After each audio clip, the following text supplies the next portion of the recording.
Koreyadan свежий машина келипти, эрмне туугандар. Келе Эстога келгенде себеп Кореядан келери менен обязательно полный осмотр кылыш керек. Бул машинанын радиатору жарылып, суусу жок экен да. Анан биротола мотор май, коробка май полный текшердик. Жарабай калыптыр. Так что Кореядан келген машина жаңы деп айдабаш керек. Ал жактан келген машиналар жалаң уже ушатымды келет да бизгечи. Пробеги чоң. Мынакей. 538 миң жүрүп койгон.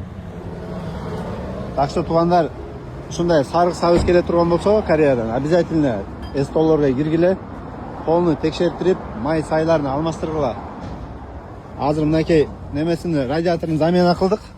Температура көтөрүлүп кетти да. То есть вентилятор иштебей атат.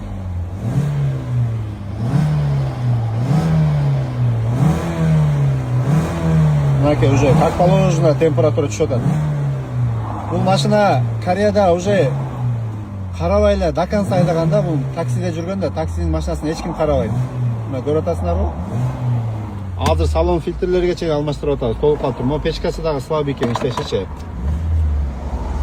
Так что туугандар, обязательно машина келери менен обязательно текшертип койгула. Мына радиаторлорго чейин алмаштыр. Бүт ремонт болуп атат. Не болду ошондо? Питание барбы? Питание бар мына. Бар экен, а? Сасак иштебейт. Вентилятор иштебей атат. Короче, вентилятор күйүп турганда. Вентиляторун алмаштырабыз могу, да? Болду анда бул машинаны